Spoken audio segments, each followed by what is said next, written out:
Nostalgic on Bad is back. You know what? Last week, Juppie, we were getting married. Hypothetically, you know. Oh, yeah. I mean, we discussed how trashy the culture will get. By the way, speaking of podcast friends, how do you like my makeup today, Juppie? Actually, when I saw you, when I entered the room, I want to tell you, it's very pretty, very beautiful. Well, after all these face filters we tried earlier today, I feel very content with my look. Is it a good brand? Well, Juppie, guess what? Today, my makeup was assisted by the friends of a pod called Creatives. Really? Yes. Oh, you did it with the stickers. I did quickie stickers. I have to confess, I did quickie again. But is it you did quickie without me though? But is it? Yes, I cheated on you, Juppie. Yeah, you cheated on me with the stickers. But is it the eyeliner, or did you pat the shadow? So this is like glitter eyeshadow, but I did it with a quickie sticker before. And I'll tell you what, anyone who does makeup, and especially with glitter, it's like literally everywhere, and liquid glitter is hardcore makeup level.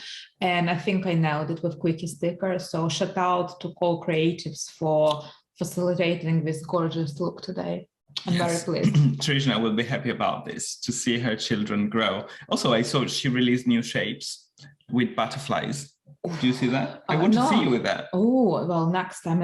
I think I have some stars, so I will try some stars next time. Ooh, right. Something to look forward to. But yeah, everyone should check out Call Creatives and get themselves some quickies while it's not too late, because, you know, summer is on the beginning. Amazing. So what is gone bad this week? This week. What do you have for me? What do I have for you, Juppie? Well, what's on the menu of the gone bad things? I think the baddest thing which went down this week is the divorce. So if last week we got married, this week it's all about divorce. Quickies and divorce. Quickie. Everything. That was interesting. That was very interesting. So obviously, I was researching this topic very much in detail as a prep, because, you know, you and I, we're very much about preparing the content. Very much. And I went down back the memory lane to 2018.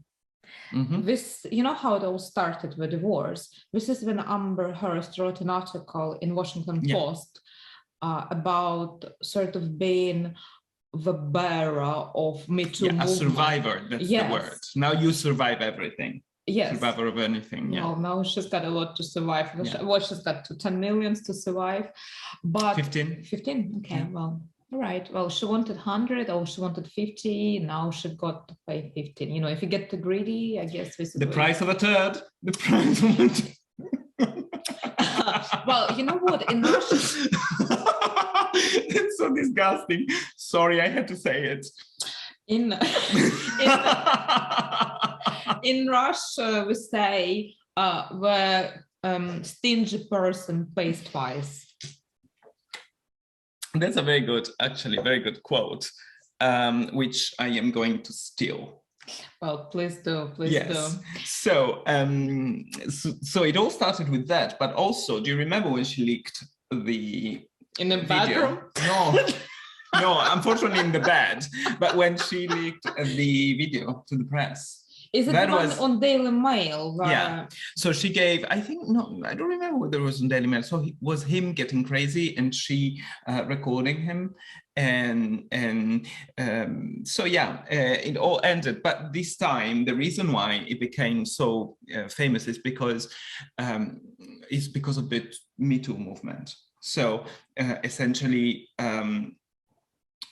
some commentators said that this is the nail on the coffin of the Me Too movement. And this not only by people who disliked the Me Too ever since, but even by the early founders of the Me Too. Like, do you remember the woman who started the Me Too in America, the black woman? So initially, Me Too was a very different thing. Was something that was meant to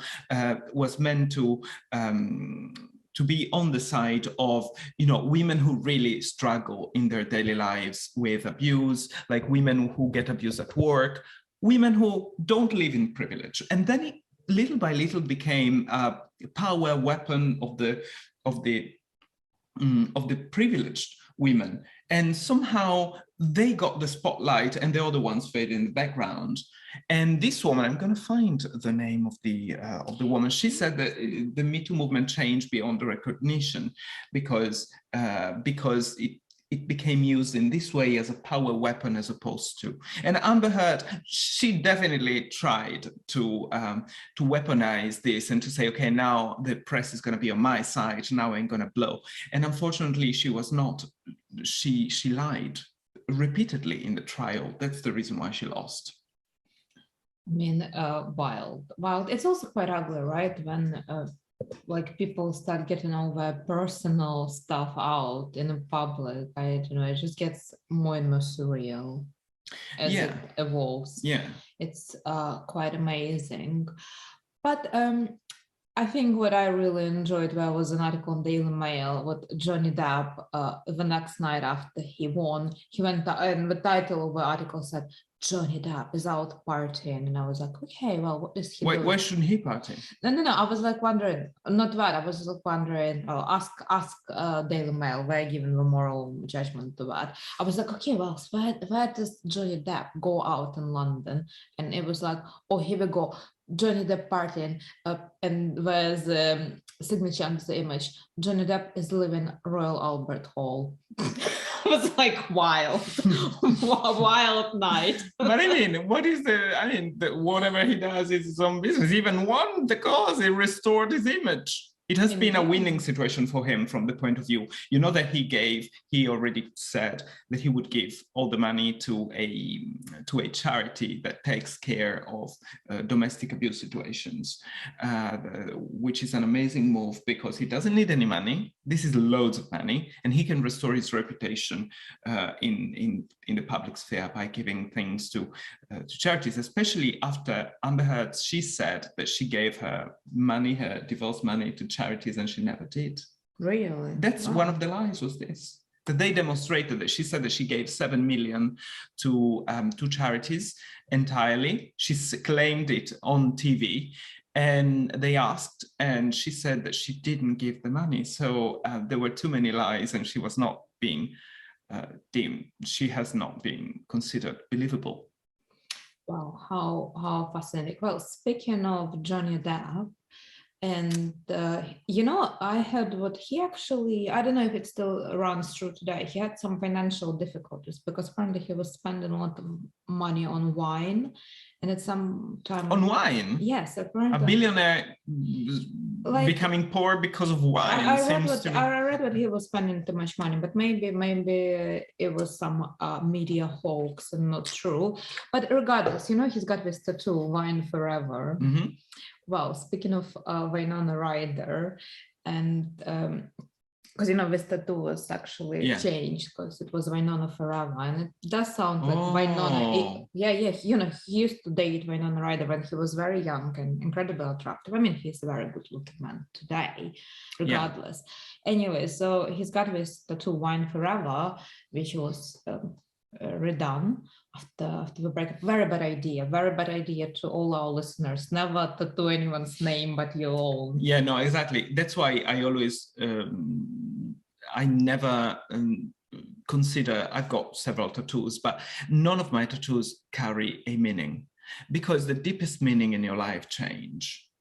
For instance, you tattoo the name of the person you fondly love, and then you break up, and then you hate that person, or you I don't know, you tattoo your mother's name, and then she disowns you, and then you hate your mother. So the deepest sentiments in your life, you think they're deep when you're living them, but then eventually they become diluted. Therefore, I decided for my tattoos to be only decorative, and because you can't get, I mean, decoration is much safer to me. Actually, a very good point. I was talking to tattoo artists, and I often talk to tattoo artists. I don't know, do you chat to tattoo artists when you're getting a tattoo done? Or do you put an, I don't know, podcast on? Usually I don't know. No, I mean, I am not that sociable, generally speaking. But yeah, sometimes I do, sometimes I don't, but never a meaningful conversation. Right. I always like dig down like everything I can get about them, because I don't know, I think it's very fast, a particular crowd, tattoo artists. Like we all have something which unites them.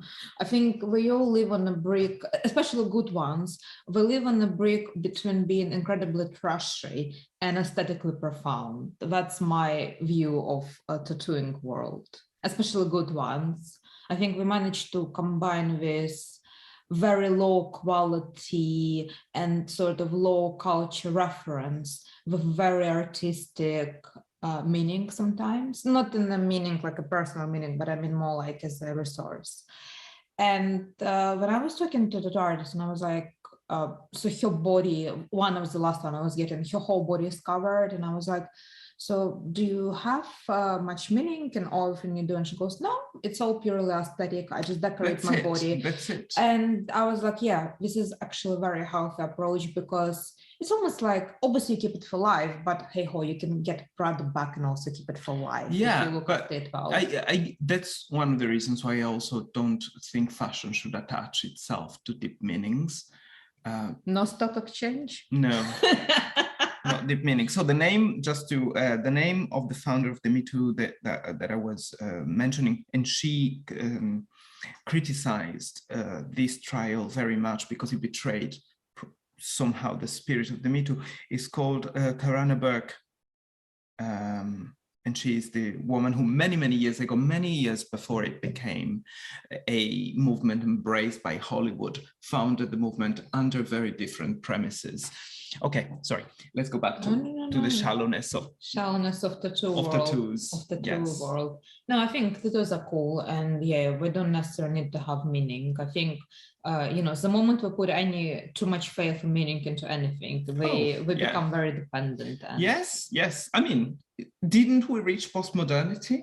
Seriously, I think we reached it. That's the thing. I think with postmodernity, the first wave of postmodernity destroyed every meaning. Every meaning was destroyed in art. Think about Jeff Koons. This running away from everything was running away from meaning until the mid-2000s. And then something else happened. We cannot, as human beings, live without meaning. Therefore, we started finding meaning in everything that should not have it, because we destroyed every meaning, and we realized that without meaning we are a bit lost. So we destroyed the meaning of the nation, for instance, and this corresponded with the sort of enforcements of identity politics, because you destroy the big meaning, but you have to find meaning somewhere, and therefore you will find it in the small thing. Not in the nation, but in your, I don't know, whatever group. In your next tattoo? Yeah, in your next tattoo. So even things like the shell, fashion, tattoos became a vehicle for deep meanings, just because we are unhinged. We destroyed every meaning a bit earlier with the first wave of postmodernity. Something to think about. Indeed. Well, back to the world of shallowness. So, you know, I think maybe it was back in the 90s when Winona was dating Depp. She apparently suffers from, I think it's called kleptomania, where you can't help yourself but to take stuff. Yeah. And I don't know, Drippy, have you ever stolen anything from a shop? I once unintentionally. So I went back home and I realized that I didn't pay for what I had in my bag, for one item that I had in my bag, but that was completely unintentional. And once, when I was 12, I saw a very tiny thing just because I wanted to feel but then I repented very quickly. I've got a very strong moral sense. I'm a godless Catholic in a way, because I don't believe in God, but I do have sometimes a moral sense about these sort of things that, you have internal moral compass. Of course, yeah, internal moral compass, a godless moral compass. But, you know, there are long time ago, I read a book of a history book that talked about the department stores and how consumption changed throughout the centuries. And the one of the ideas that I stayed with me after 15 years, I still remember that passage, explain how kleptomania as a disease, as a psychological classification of kleptomania was born right after the department stores. And that is because... Too much choice. So no, yes, also, but that is because for the first time, the middle classes had access to things, and therefore the middle classes could steal. In other words, it was impolite to call thieves middle-class people. You had to classify it scientifically and use a politically correct word, because you could call thieves poor people who stole because they were starving. That was a thief. But a middle-class person who steals something that they don't require, can you really call them a thief? That's not, you need to find another word that doesn't offend them. And they classified kleptomania under social pressure as a device to excuse, not to excuse, but not to mix them up with the working class thieves. I always found this idea very fascinating. Very, very interesting indeed. Too. I haven't thought about it before. Well, Winona is a perfect example. So I think at the time she was already quite famous. She was stealing bags from Wasn't shops. she an alcoholic as well? I haven't investigated that, but I won't be surprised. I think she was. She's got a vibe. Yeah, I think she was an amazing actress in the 90s. Amazing. Oh my God. She in Beetlejuice. Oh my God. Like fashion. I mean, The Age of Innocence. The masterpiece, The Age of Innocence. Dracula. Bram Stoker's Dracula. I think she was very good. She's great. She's got like a style. She's got a look, very unique. Well, now things, go back in fashion. She is a new face of Marc Jacobs. And in this campaign, she's literally like photographed with each bag, like always Marc Jacobs bags. I wonder, after the shoot was done, imagine like the stylist goes back to like a styling cupboard and all bags are gone. This was my visual. That would be amazing. Can you imagine? Stealing campaign things. Jip, you know what? I've worked for a long time in this industry. I mean, maybe not as long as Queen served her duties, but I definitely have been around for a while, and I've seen it all. So I'm not surprised by anything at this point.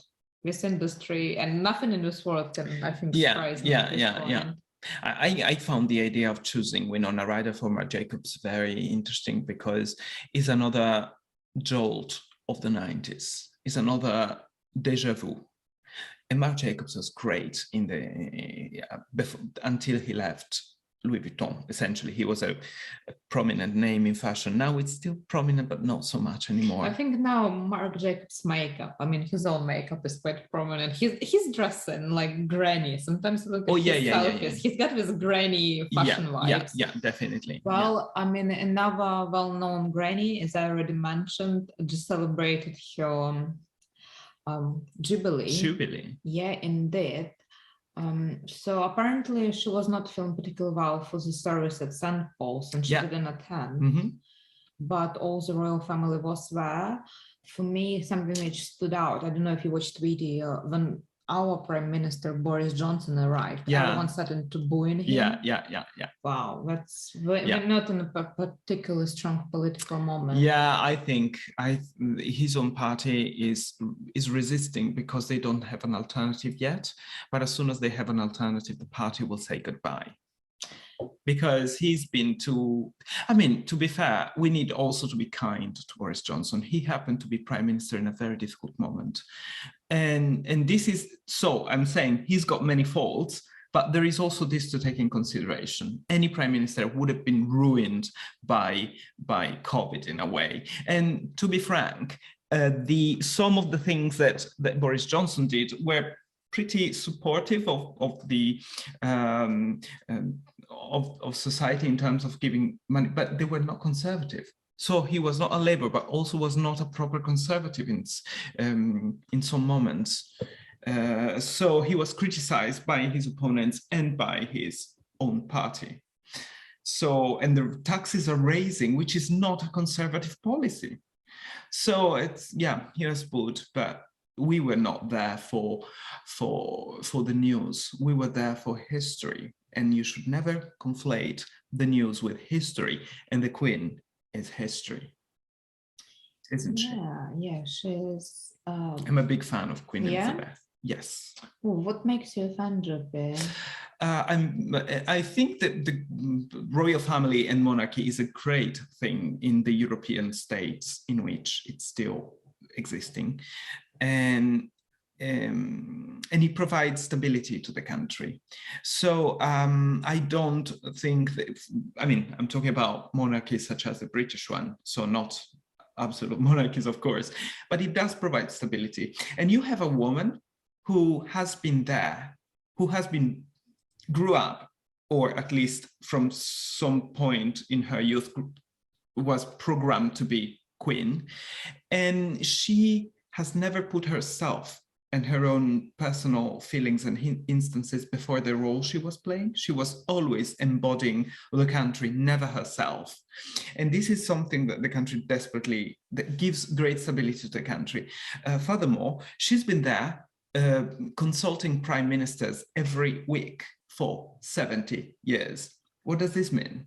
This means that she is the most knowledgeable politician in the world, because for 70 years, she talked to every prime minister. Of course, she doesn't rule, she reigns, but even the moral, the moral stance of the Queen is a big, she doesn't have to think about the next elections. She doesn't have this worry. She has to think about the stability of her country. And actually, I read something a while ago said by, I think it was Tony Blair, who said that he was terrified every time he had to meet the Queen, because obviously he was ruling, not her, but he felt this sense of, of respect for the Queen as a, So for all these reasons, I think that the monarchy is ultimately a good system, and it's very easy to demonstrate. The countries in Europe which have monarchies are the most stable and most progressive countries in Europe. Okay, think about Sweden, the Netherlands, England. Okay, why are they more progressive? Why are they more stable? It's because the monarch keeps the link with tradition. Therefore, the country can go ahead. But it's, you talk about Europe, but when we have, I mean, it's not exactly royal family, but for example, we have sheikhs in Arab countries. Yeah, no, that doesn't enter my design. Right, but you see what I mean? Like with sort of a role, we also have in some Asian countries, like was it Malaysia, where you have some, and that's really. No, I am talking about. That's why I said Europe, because I'm talking about the monarch as a figure that reigns, doesn't rule, and as a figure that counterbalances the elected politicians. If you miss the elected politicians and you miss the fact that she has to reign, but she does not have to rule, then it's a different system, which I don't, I think is the best. Yeah. But what I'm trying to say is, don't think that republics are intrinsically better, because that's not the case. Because, for instance, in Italy, we have a republic that is founded, it's essentially a copycat of the British monarchy. We've got two chambers, like the Chamber of Lords and the Chamber of Commons. We've got two chambers, so one is the senior and the other one is, even though it's not hereditary, and then you've got the president, who does not rule, but is the guy who grants the constitution. The constitution is respected, so it's a copycat. It's a republic, but it's a copycat as a system of the and also our president is not elected by the people, is elected by the parliament. So it's very similar in a way to the British monarchy. Interesting.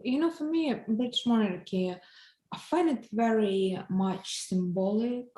Obviously, they do hold message and they big in media, but I think I also find it a little bit frustrating with why so big in the media, because I guess it's my political opinion on that matter, but I think there's a lot of money which goes into royal family. They are the biggest landowners in the country. And I just think, considering the rising taxes, the sort of imbalances in our society, to have this lavish family being a symbol of a country, I almost find it offensive on a wider society level.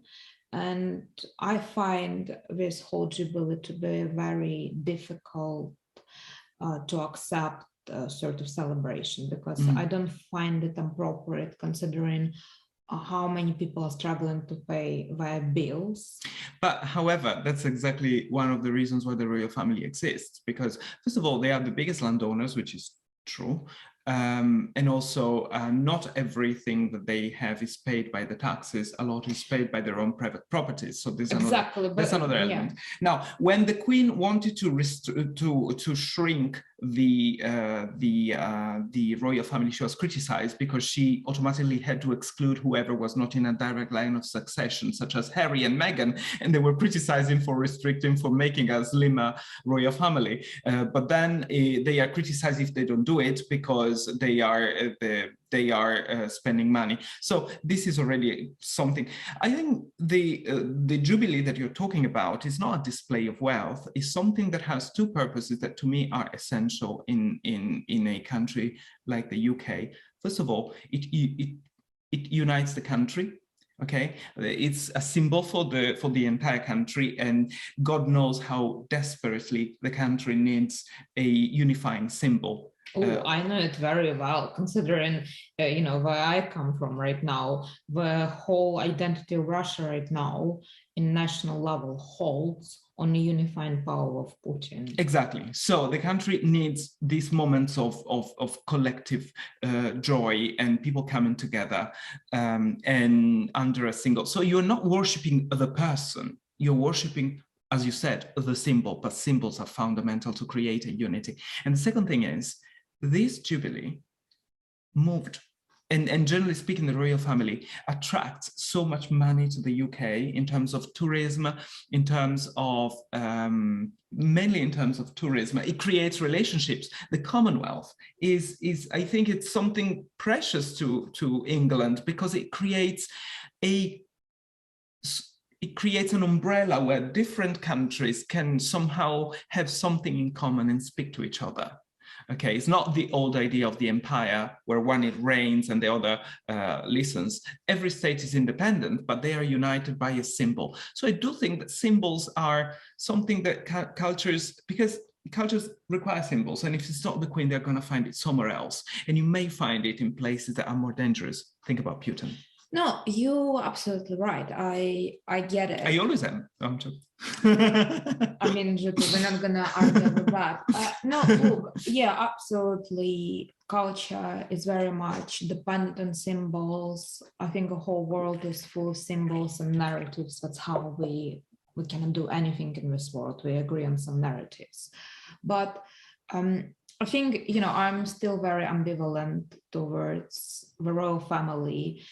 Maybe because of how much attention they get and how much money, you know, still is held by a single family. I think, you know, and I'm not, you know, telling you this Marxist utopian thing, which we need to share everything.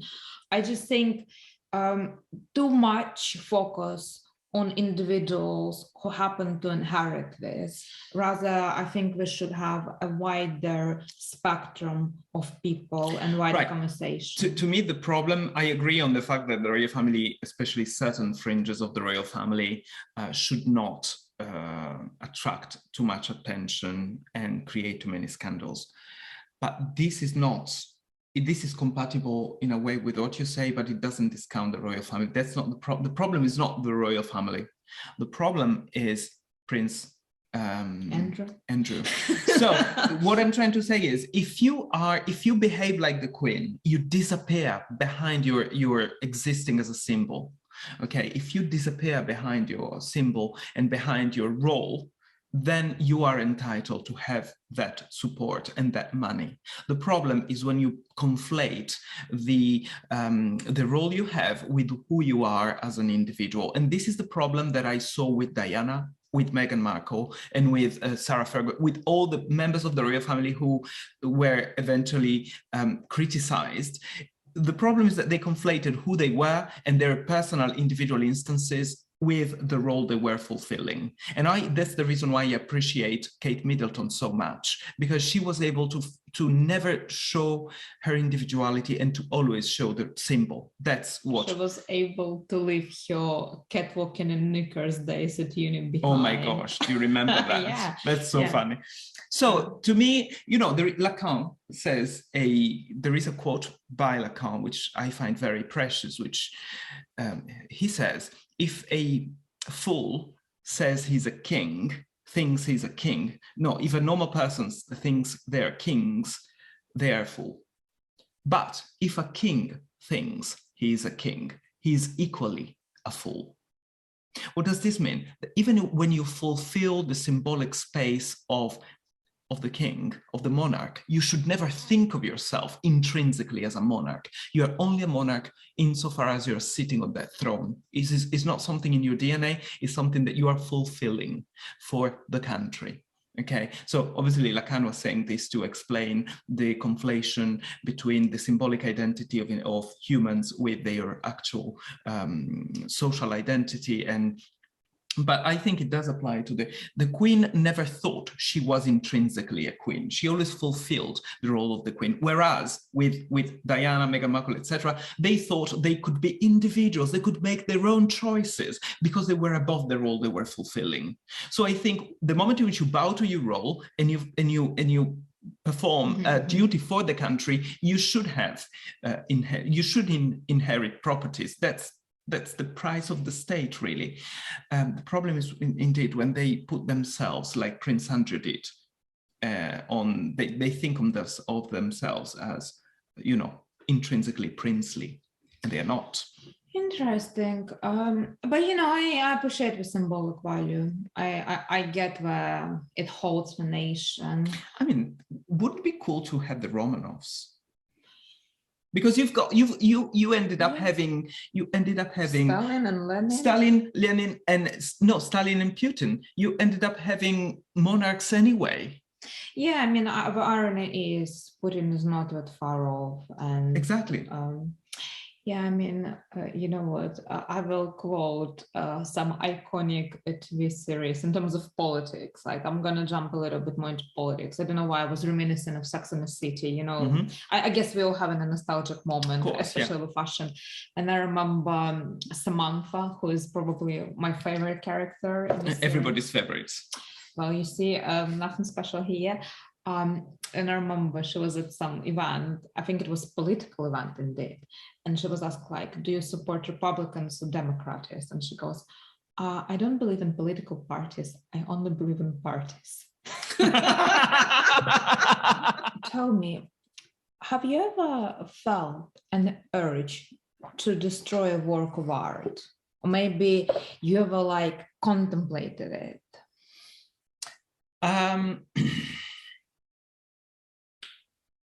No, I felt the urge of appropriating a work of art. Once I was in the Centre Pompidou many years ago, and there was an installation, I think it was Vito Conci, was some major 20th century artist, and there was a pile of screenshots, and I took one. But it was entirely replaceable. It was not a unique piece. So but yeah, no, destroying for destroying, no. Okay, well, a little bit further from Centre Pompidou, there is a very famous museum called Louvre. I know where you're going. I know where you're going. Yes. Drippy, I had very bad experience with Paris. I've only been twice. And the last time I've been to Paris, when I was, trying to appreciate this whole beauty of Eiffel Tower, pigeon shitted on me.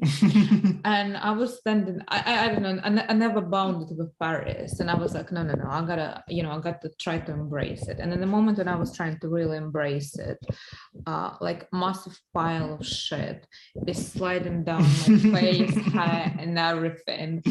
And and I have to catch Eurostar in 1 hour. Paris gone bad. Paris gone very bad. And I had to catch Eurostar in 1 hour. So I didn't have any time to do anything about it. So through the whole journey back to London, I was covered in shit. literally. So that's how I remember my Paris days. Yes, but at least you didn't attack some work of art in a wheelchair and a wig. Well, I mean, maybe that was the pre-story. Maybe he also was shooted by a pigeon. Exactly, maybe this was the reason. Seriously. So yeah, our listeners would by now know that the Mona Lisa was attacked. It was not obviously the first time. It happened many times. In the past, it has also been stolen, and a man with a wig on a wheelchair attacked the Mona Lisa by throwing a cake at Mona Lisa. We don't know much about the man. We don't know whether he's a trans person. We don't know whether it was just a cisgender male dressing up as a woman. I didn't even fully understand. I don't even think that the person was on a wheelchair because needed a wheelchair. I think it was a device to get closer to Mona Lisa. To have a previous. So this whole story, I was talking to someone and we concluded that it was like a bad episode of Little Britain. You know, that there is a tranny character and a wheelchair guy and mixed in a single character. And so it was a ludicrous situation, worthy of our contemporary times, because in our contemporary times, even tragic things like trying to destroy a work of art, or even, you know, any type of all these things that used to be loaded with many meanings now become ludicrous displays that you laugh about and forget the day after. Well, ironically, we did a poll on our Spotify, and that's going to be our actually regular thing for our listeners with Spotify polls. Yeah. So please share your thoughts or likes or dislikes. Okay, shall we take this opportunity to just tell them? So you can vote after each episode. You can vote about some topics that we talk about. You can give us your opinion, and it doesn't, obviously, we welcome different opinions. You can comment underneath our YouTube video, and please subscribe to YouTube, because the majority of our listeners are on Spotify and Apple Podcasts, but we want the YouTube channel to also grow. So please remember to subscribe and comment on YouTube and give us your opinion, especially if you disagree. We like that. We love freedom of thought and disagreement. By the way, don't forget we now do videos on Spotify, so you can see these two lovely faces and the result of makeup efforts from co-creatives Quickies in the video. So we both can be seen on YouTube and Spotify. How fantastic is that?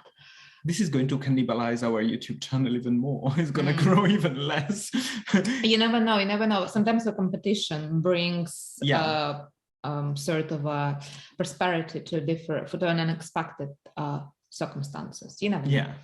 Well, I was looking at the results of a poll, and the question was about the art, what should it communicate, and we gave 3 options, and majority of our listeners said well, it should be about timeless meaning. Some said it's about gender politics, and some said I don't really care, whatever. Yeah. And I think it's also a very healthy attitude. Sometimes suspending judgment and not caring that's something that I struggle with, I must admit. But sometimes suspending judgment and not caring about things and letting them slide is the best thing to do. So I really envy the person who said they don't care. Yeah, that's really great. Well, but yes, so here we go. Timeless meaning, but still Mona Lisa was caked. Yeah, and Mona Lisa was caked, I would like to say, precisely because it's the most recognizable artwork in the world, and precisely because it's timeless. So this proves our idea. So if Leonardo, while painting Mona Lisa, had embraced a meaning that was, or a message that was only relevant at his time, it would have been forgotten, like many other art pieces. But Leonardo was concerned with creating something ambiguous, something open to interpretation, something that could not be exhausted in a single interpretation. And that's the reason why we are still trying to destroy Mona Lisa. Okay, because it's indestructible, because it can overcome the present and outlive us all. Evidently, it's got a plastic barrier in front of it. Yeah. It's No, probably, it's probably bulletproof. Yeah. Now it is. But I mean that if we got to be so relevant as an artwork, is because of the reasons that I was saying. Of course, physically it can even be destroyed, but that's the whole point. Artworks don't live in their physicality. Artworks live in the concept they create. Unlike tattoos. unlike tattoos and unlike fashion. Well, on the day I was shitted by a pigeon in Paris, I went to Louvre and I went to see Mona Lisa. Mm-hmm. Just disclaimer, I was not wearing a wig and I was not in a wheelchair. You are now, though. Isn't that a wig? Is it natural hair? I mean, you can. Is that a wig? I'll keep it as a mystery, right? Everyone likes a woman, a female with a mystery. Good. But basically, I went to Louvre to see the Mona Lisa, the tiny painting, actually, considering how much meaning it has, the scale. Yeah. It's not about the physicality, once again. It's sometimes not about the size. And definitely not about the size. Sometimes, in some situations. In others, it is. Be frank. Yeah. Sometimes size is all that matters. Yeah, exactly. Especially when it comes to small size of clothing. Yeah. Well, anyway, and I thought, all right, at least I'm going to enjoy some timeless art. And it was all just full of tourists, plastic screens, and everyone was taking pictures. So the plastic screen was reflecting the camera flashes. So I couldn't even see the Mona Lisa. So even if I wanted to cake it, I wouldn't know where to throw it. So basically, the Paris is all about pigeons for me. Paris and pigeons. That's it. Yeah, no, when I haven't seen Mona Lisa for a few years, but when I used to live in Paris, I don't think it was completely covered as it is today yet. I don't think it was, because I don't remember this. And I've been to the Louvre when I lived in Paris 15 years ago, many times. So yeah. Japan, you like to work out, you go to the gym. Yeah, can't you tell? Yeah, phenomenal. Well done, great work. So, Jippy, do you watch your protein intake? Yes. Yeah, do you count your macros? What? Do you count your macros? Like, I try, now I stopped counting, but I do have a diet and I try to eat proteins in the evening. If I have to eat carbs for lunch, and not any carb, like I usually go for quinoa. When I am out, when I cannot cook my quinoa, I opt for some Japanese rice. But I try to eat as much proteins as I can, and in the evening I try not to have carbs. That's do you eat diet. Turkey? I eat turkey, yes. Yeah. Sometimes, not always, but yeah. It sounds like it's very high in protein. It sounds like I'm going to advertise some calorie counting app or some meat substitute tax moment, but no.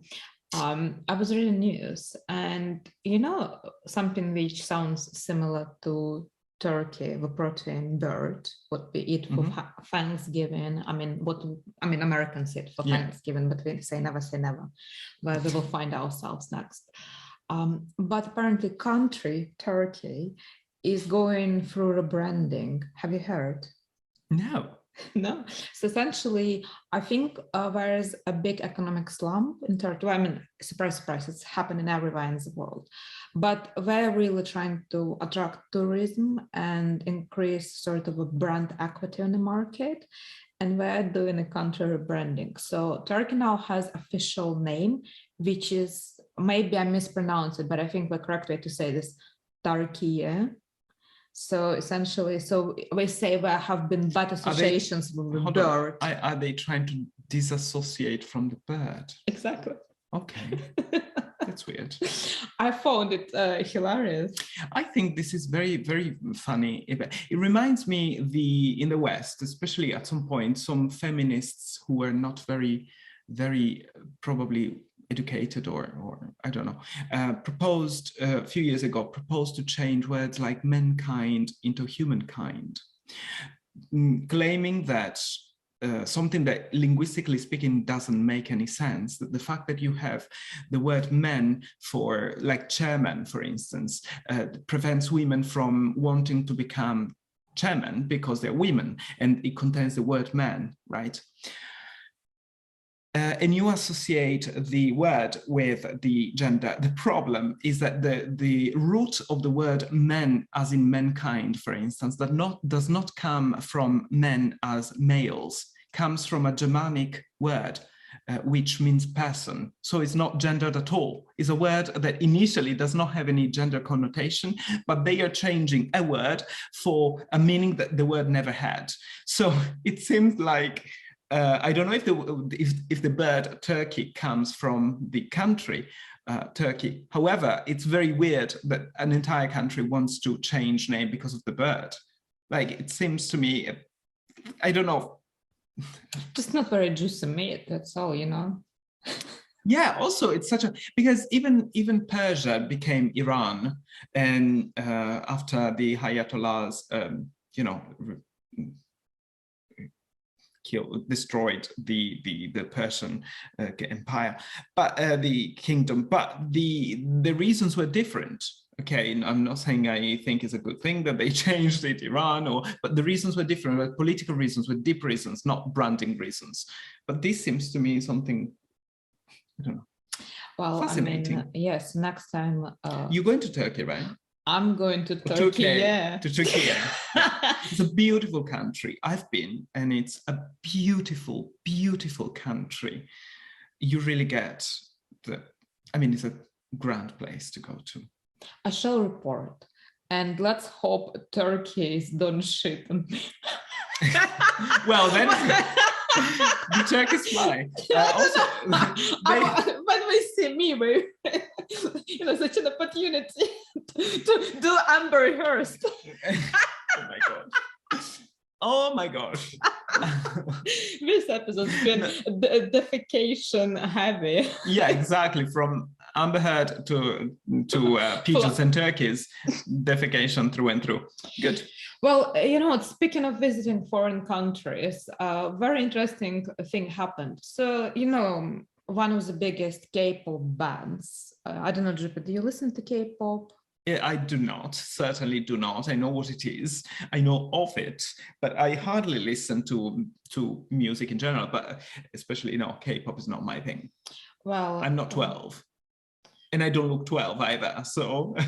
I mean, maybe beauty will invent something. Maybe Core Creatives will invent some other cookies to take away some decades from us. Hopefully not mentally, on the you know, on the surface level. But anyway, so this band called, I think, BTS, I think so. They're like huge, like boy band. They're like 12 of them. We all look the same. I mean, I wouldn't even be able to tell you the ABBA songs. So that's how ignorant I am on the subject. Have I told you what happened to me in ABBA the other day? So I called. So I was at the airport. Oh my God, sounds ridiculous. Yeah, I was at the airport. Like you know, like anyway. I've been in airports a lot lately. Yeah. Anyway, and I called the taxi, and guess what? Like Tesla arrived. Who? Tesla car. Yeah. Oh. I don't know. Have you ever been inside of a Tesla? No. Also, that must have been a very wealthy taxi driver. I have no idea. I think we're now like commercial budget versions of Tesla. I don't know. It was very interesting, very odd. But anyway, so obviously I've never been inside of a Tesla, and I like talking to taxi drivers, just like, you know, I like to talk to tattoo artists to find out how they, you know, develop a skill and craft, and is there any meaning behind, and you know, investigating symbolism. Anyway, and just why I'm talking about this. So the taxi driver suddenly says to me, "Oh, you know, let's." So I asked him, "What is the best thing about driving Tesla?" And he told me video games and karaoke function. And when he says, "This is what I mean," I asked him, "What is the best thing about driving Tesla?" And he told me video games and karaoke. And when he says, "Let's do some karaoke," and basically he says, "I really like ABBA," and basically GPM. I was singing karaoke with Tesla driver, ABBA songs on my way home. So hold on a minute, was this a Uber driver? Yeah. So if an Uber driver proposed something like this to me, I would give 0 stars. I only give 5 stars to the ones who don't talk to me. No, I enjoy talking. I enjoy talking to taxi drivers. I really no. I sometimes I do as well, but except for twice. It happened twice. They proposed to listen to some ABBA. No, worse. They wanted to convert me. Convert you to what? To some religion. Oh, yeah, because I am very interested in knowing about religion, but it doesn't mean I am interested in converting to a religion. So if I'm interested in knowing about the things about it, is because I'm genuinely intellectually respectful and interested about religions. But I found them they saw an opportunity to convert me. So, and it was very hard for me to explain. You can be interested in this intellectually without wanting to become. So from the faith point of view, respect does not necessarily mean conversion. So yeah, and then it became very awkward because I don't know how to handle these situations, and I stopped talking to, putting myself in a situation like this. I don't think that every taxi driver wants to convert you, but it can always go astray and get into territories that you don't want it to go. So I prefer not to engage in conversation with people I don't know. So what would you do with a taxi driver if ABBA, first line appears like, I've been cheated by you since I don't know when, or whatever it says, like, what's your next action, Jeffrey? No, my next action is that I tell them that I have a psychological condition that prevents me from appreciating music. Hence, they have to, Stop it. No, I would pretend to work and say I've got a phone business call. I've got a business call. I've got a business call with Eurovision. Yeah. I have to file a complaint to Eurovision right now. ABBA immersed in Eurovision. Yeah. Anyway, no, I gave in and I sang ABBA with Tesla taxi driver. Okay. Yeah, GP, fun times. I actually did my ABBA. I find ABBA quite enjoyable. So K-pop. So K-pop. So this famous band arrived at White House to meet Joe Biden to talk about Asian hate crimes in America. And they said we're very glad to be there and to talk about that. And everyone cheered and was grateful. I think this is all we need to know about how bad culture has gone. So hold on, the person that was more qualified to discuss this with Joe Biden was a K-pop star. No, we have 12 of them. Yeah, indeed. Now you convinced me. Also, was he an American K-pop star, namely a phony one, or was it a real Korean? Authentic Korean. It's like 12 guys from Korea. Right, so they are proper Koreans. They're not Americans don't even speak English. Pretending to be, yeah. They probably don't even speak English. Okay, good. We probably must have been a very enriching conversation. I think it's all about that. Obviously not as profound as Amber Heard and Johnny Depp trial, but I think it was full of meaning, unlike our tattoos, Droopy. Yeah, it must have been. And also Biden these days is totally there, totally able to keep a conversation. Did you see the videos of Biden? Oh my gosh, the videos of Biden shaking hands of people who are not there. No, I've been busy singing other songs. Yeah, exactly. But probably you employed your time better, because a couple of times happened. Joe Biden, I already expressed my thoughts about Joe Biden and how unfit he seems to the role he is fulfilling. But essentially, after speeches where he says things like, we need to essentially get rid of Putin and put somebody else there, as if it was his duty to decide who needs to rule a foreign country. I don't know. This is very weird. But also, after sleeping on these things, after a few speeches, he turned to his sides, trying to shake hands of people, but there was nobody there. He was alone. I was like, what? And then he couldn't climb stairs. So I imagine that these